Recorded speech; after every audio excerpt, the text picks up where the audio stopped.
আজি হল উৰুকা।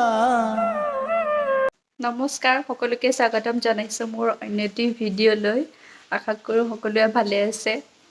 কি খবৰ সকলোৰে আৰু বিহুৰ প্ৰস্তুতি কেনেদৰে চলিছে জনাব, আৰু মোৰ ব্লগটোৰ জৰিয়তে আপোনালোকক আমাৰ বিহুৰ প্ৰস্তুতি দেখুৱাম। তেতিয়াহ'লে বলক বেছি দেৰি নকৰাকৈ ভিডিঅ'টো আৰম্ভ কৰি দিওঁ।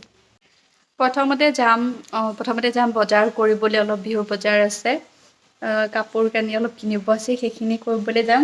কথামতেই কাম, লগে লগে যিখিনি কাম আছিলে সেইখিনি কৰি মেলি মই এযোৰ সাধাৰণ কাপোৰ পিন্ধি ৰেডি হৈ ল'লোঁ। এটা সাংঘাতিক গৰম পৰিছে, সেইকাৰণে এই গৰমত যোৱাটো সম্ভৱ নহয়েই। তথাপিও পিছবেলা যাব পাৰিলে ভাল আছিল, কিন্তু পিছবেলাত যোৱা নহ'ব, যিহেতু আহি পেলাই আৰু পিঠা বনাব লাগিব। সেইকাৰণে সময় নাই আৰু এতিয়াই যাব লাগিব। আকৌ কাপোৰ সলালোঁ। এইবাৰ এযোৰ পিন্ধি লৈছোঁ, মানে মোৰ এইটো আদত হৈ গৈছে। ক'ৰবাত গ'লে প্ৰথমতে এযোৰ পিন্ধোঁ, তাৰপিছত আকৌ এযোৰ। আৰু যিয়ে নহওক গৰমত এযোৰ কমফৰ্টেবলে হয়। আমাৰ লেডিজ জেণ্টছ নাই, লগাই দিওঁ আৰু। শুনা না, কি কিনিদিবা মোক কোৱা? বিহু বতৰ চাদৰ মেখেলা কিনিব লাগিব, নাচিব লাগিব। ব'লা ওলাইছোঁ কোনোমতে ঘৰৰ পৰা, যাই দিওঁ এতিয়া। ব'লা আজি শ্বপিং কৰাহে কথা আৰু ন? একো নকয় আমি গৈ পালোঁ। যোৱা সময়খিনি মই ইমান ভিডিঅ' ৰেকৰ্ড নকৰিলোঁ, যিহেতু বিহু আৰু ঈদ একেলগে পৰিছিলে। ঈদ বাৰু আগদিনাখনেই গ'ল, কিন্তু যথেষ্টখিনি ভিৰ, এনেকুৱা সাংঘাতিক ভিৰ নহয়, মই কি ক'ম আৰু, ক'বলৈ শব্দ নাই। এয়া গৈ পেলাই মই অলপ কাপোৰ চাই আছিলোঁ। এইযোৰ কাপোৰ আচলতে মোৰ কাৰণেই চালোঁ, কিন্তু তেনেকৈ লোৱা নহ'ল। আমি আহি পালোঁ, আহি পাই আমি চিধা দোকানত সোমাইছোঁ আৰু চাদৰ মেখেলা চাবলৈ। দেখাইছোঁ ৰ'ব আপোনালোককো কালেকশ্যনছটো।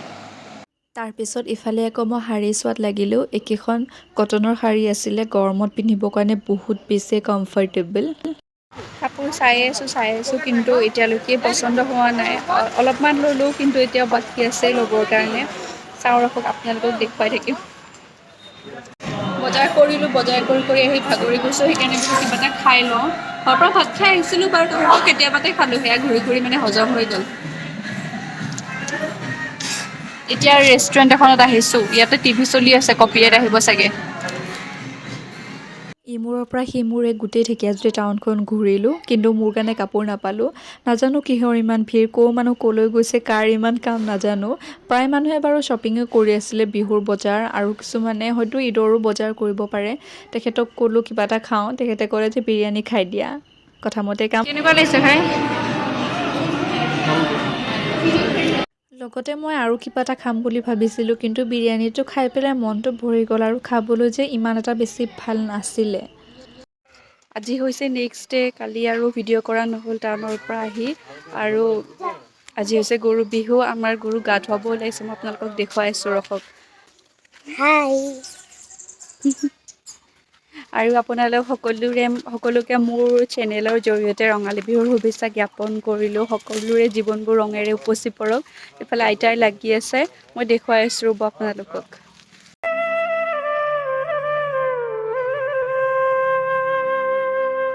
আজি হল উৰুকা, কাইলৈ বিহুৰ ভুৰুকা। আইতা লাও খা বেঙেনা খা বছৰে বছৰে বাঢ়ি যা, মাৰ সৰু বাপেৰ সৰু তই হবি বৰ গৰু। এই যোজনাটি মনত আছেনে? আগৰ পৰাই ভাল লাগে। আমাৰ অসমীয়াৰ সংস্কৃতি আৰু পৰম্পৰা সঁচাই ধুনীয়া নহয়নে? এয়া গৰু গা ধুৱাই আমি লাৰু পিঠাৰ যোগাৰ কৰিলোঁ, সকলোৱে চাহ খাই ল'লোঁ। চবকে দেখাব নোৱাৰি, যিহেতু চবেই কমফৰ্টেবল নহয় ভিডিঅ'ত। অথনিতো গৰুক গা ধোৱা হৈ গ'ল, আমিও চাহ জলপান খালোঁ। তাৰপিছত এতিয়া এয়া মই জেতুকা কৰি আছোঁ। এয়া জেতুকা লগাব লাগিব, যিহেতু বিহুত আগৰ পৰাই লগাওঁ। কিন্তু এতিয়া অলপ সলনি হৈছে, আগতে ঘৰতে গছ থাকে আৰু তাৰ পৰা ছিঙি আনি পটাত কৰি লওঁ। আজিকালিতো নাই, আৰু ঘৰতো নাই।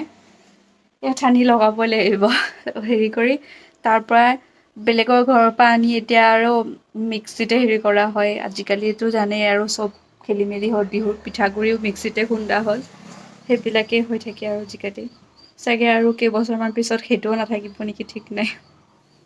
বহুতখিনি আছে, মই দেখুৱাইছোঁ ৰ'ব আপোনালোকক। এয়া জেতুকা পাত, চাওক দেখিবলৈ যেনেকুৱা ধুনীয়া কামো সেনেকুৱা বহুত বেছি ধুনীয়া জেতুকা পাত গুচোৱা হ'ল ঠাৰিৰ পৰা বেলেগ কৰিলোঁ এতিয়া এইকেইডাল ঠাৰি ভাবিছোঁ ৰুই থৈ দিম কিমান আৰু লোকৰ ঘৰৰ পৰা আনিম ন ভাবিছোঁ ইয়াতে পানী আহি থাকে অনবৰত ইয়াতে ক'ৰবাত ৰুই দিওঁ ৰখক এতিয়া বনাব আহিছোঁ ৰিলছ নহয় ফটো উঠিব আহিছোঁ ইমান ৰ'দ ক'ত যাম আমি এতিয়া বিচাৰি আছোঁ ফটো উঠা জেগা ফাৰ্ষ্টতে আমি ফটো উঠিম জেতুকা লগাই থকা আৰু তাৰপিছত হেৰি কৰিম ৰিলছ বনাম ড্ৰেছটো চেঞ্জ কৰি জেতুকা কালাৰ হোৱাৰ পিছত এতিয়া চাই লওঁ জেগা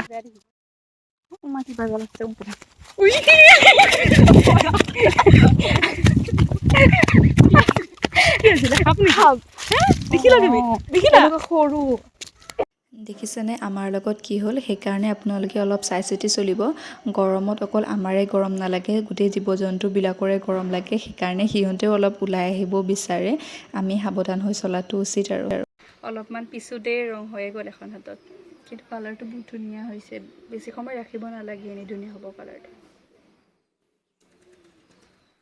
অথনিৰ পৰা জেতুকা লগালোঁ কিবা কৰিলোঁ এয়া কালাৰ উঠিছে চাওক ইয়াতে ইমান গম নাপায় কিন্তু বহুত ধুনীয়া কালাৰ উঠিছে দুখন হাততে মানে পূৰা বঢ়িয়া কালাৰ হৈছে এতিয়া ৰিলছ বনাম অকণমান চিৰা খাই আছোঁ চিৰা আৰু গাখীৰ মুড়ি খুৱাই আছোঁ ৰ'ব আপোনালোকে চিৰাৰ লগত চাগে দৈ খাই ভাল পায় ন কিন্তু মই দৈটো খাব নোৱাৰোঁ সেইকাৰণে গাখীৰ লওঁ